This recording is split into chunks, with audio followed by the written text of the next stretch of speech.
the other 200,000. Agreements by Ru of House of Kheperu. You know, everybody talks about the 4 agreements. But one day something hit me. Before you ever mastered 4 agreements, you inherited something closer to hundreds of thousands of linguistic agreements. Open a dictionary and really think about what you're looking at. Thousands upon thousands of words created, inherited, modified, standardized, and defined by human beings so that when I make a particular sound, hopefully your mind understands approximately what my mind is attempting to communicate. That is language. And once you understand that, language becomes absolutely fascinating because words are not reality. Words are tools human beings use to describe reality. Take the word tree. The tree existed before somebody called it a tree. Change the language and suddenly it becomes árbol, arbre, baum, or another sound entirely. Did reality change? No. The human agreement changed. The object remained. The sun existed before the word sun. Water existed before water. Death existed before death. Love was experienced before somebody attempted to define love.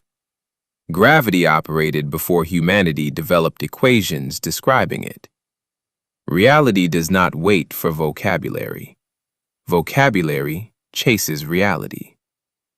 And this becomes even more important when we enter the world of abstract words. Justice, sin, success, failure, civilized, savage, holy, pagan, wealth, poverty, race, status, God, Lord. These words do not sit somewhere in nature waiting to be discovered like mountains. They carry histories, cultural assumptions, institutions, translations, interpretations, and changing definitions. That does not make abstract language useless. It makes understanding its construction absolutely necessary. Because the moment you forget that humans constructed the category, somebody can manipulate your perception by manipulating the definition. Control the word, influence the thought attached to the word, change the definition, change the emotional response. Attach shame to a word, people run from it. Attach holiness to a word, people defend it. Attach superiority to a word, people may build hierarchies around it.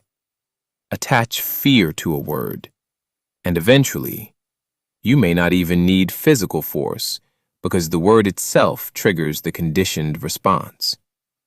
That is why understanding language is part of understanding Heka.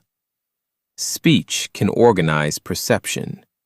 Words can heal, educate, deceive, inspire, divide, clarify, command, comfort, and condition.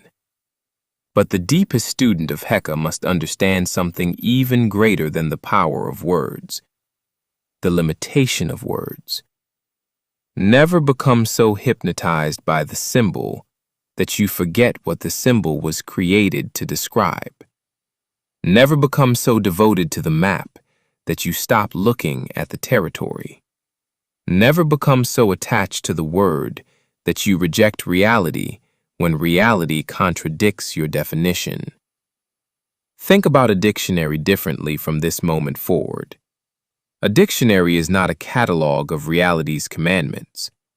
It records how human communities use words. Dictionaries themselves change because language changes. New meanings appear. Old meanings disappear. Slang becomes standard. Definitions expand. Pronunciations shift. Reality did not renegotiate anything. humans did. And that means every time somebody tells you, this word means, your awareness should immediately become curious. According to whom? In what language? During what period? Within what culture? Was this the original meaning? Did translation change it?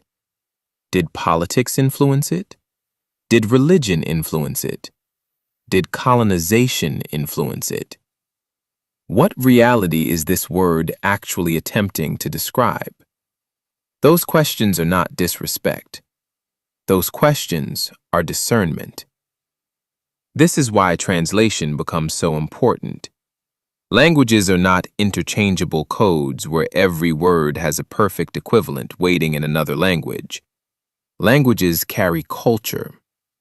A word can contain associations, metaphors, social structures, and philosophical assumptions that another language cannot reproduce perfectly. Translation, therefore, requires choices, and choices require interpretation.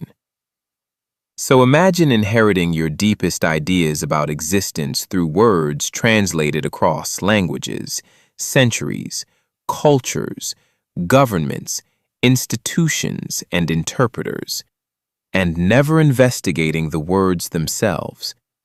You may believe you are defending reality when you are actually defending an inherited linguistic agreement about reality.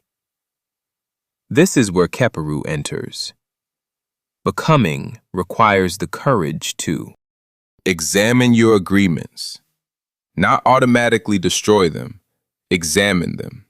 Some agreements help civilization function. We need shared language. We need definitions. We need communication. But useful agreement should never be confused with absolute reality.